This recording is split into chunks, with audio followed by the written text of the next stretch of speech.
രാമായണ കഥയിലെ പ്രധാന നിമിഷങ്ങൾക്ക് വേദിയായ ഇടമാണ് വയനാട്ടിലെ പുൽപ്പള്ളി. സീതാദേവി ലവകുശ പ്രതിഷ്ഠയുള്ള അപൂർവ ക്ഷേത്രങ്ങളിലൊന്നാണ് ഈ ക്ഷേത്രം. രാമായണ മാസത്തിലെ വിദൂര ദേശങ്ങളിൽ നിന്ന് പോലും ഒരുപാട് വിശ്വാസികൾ ഈ ക്ഷേത്രം തേടിയെത്തുന്നു.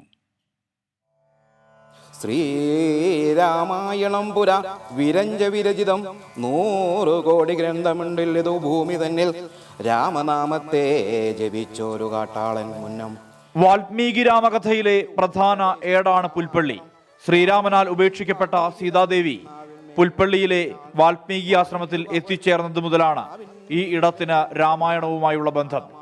രാമായണത്തിലെ ഉത്തരകാണ്ഡത്തിലേയായിട്ട് ബന്ധപ്പെട്ട സ്ഥലങ്ങളുമാണ് ഉള്ളത്. ലവകുശന്മാർക്ക് ജന്മം നൽകിയ വാൽമീകി ആശ്രമവും രാമായണം രചിക്കപ്പെട്ടു എന്ന് വിശ്വസിക്കുന്ന നമ്മുടെ മുനിപ്പാറയും എല്ലാം ഇവിടെ തന്നെയാണ് ഉള്ളത്. അതുപോലെ ലവകുശന്മാർ കളിച്ചു വളർന്ന ശിശുമലക്കാവും, അതുപോലെ തന്നെ സീതാദേവി മണ്ണിലേക്ക് ഭൂമിദേവിയിലേക്ക് അന്തർദാനം ചെയ്ത ചേടാറ്റിൻകാവും എല്ലാം അടങ്ങുന്നതാണ് നമ്മുടെ പുൽപ്പള്ളി മേഖല എന്നുള്ളത്. പുല്ലിൽ പള്ളി കൊണ്ടതെന്ന അർത്ഥത്തിലാണത്രേ പുൽപ്പള്ളി എന്ന പേര് ഈ നാടിന് വന്നത്. ലവകുശന്മാർ ഓടിക്കളിച്ചു നടന്ന ശിശുമല ഇപ്പോൾ ശശിമലയാണ്. 2 മന്ദാര പൂവുകൾ എല്ലാ കാലത്തും ഈ ആശ്രമത്തിലെ മരങ്ങളിൽ ഉണ്ടാകുമെന്നാണ് വിശ്വാസം.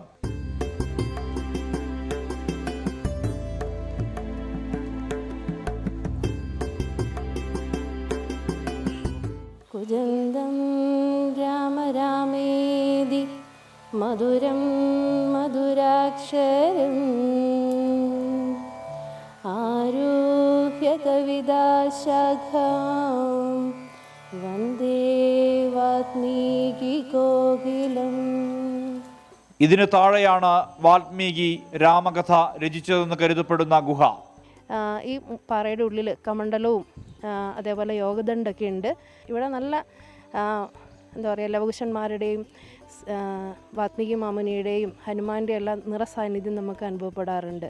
പുൽപ്പള്ളി പട്ടണത്തിൽ തന്നെയാണ് മൂലക്ഷേത്രമായി കരുതപ്പെടുന്ന ജടയറ്റക്കാവ് എന്ന ചേടാറ്റിൻകാവ്. സീതാദേവി 2 മക്കളെയും ശ്രീരാമ ലക്ഷ്മണന്മാരെയും സാക്ഷിയാക്കി ഭൂമിയിലേക്ക് അന്തർധാനം ചെയ്തുവെന്ന് വിശ്വസിക്കപ്പെടുന്ന സ്ഥലമാണിത്.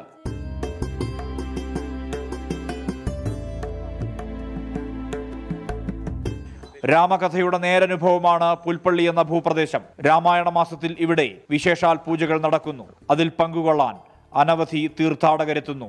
മനു ദാമോദരനൊപ്പം സുർജിത് അയ്യപ്പത്ത്, 24 വയനാട്.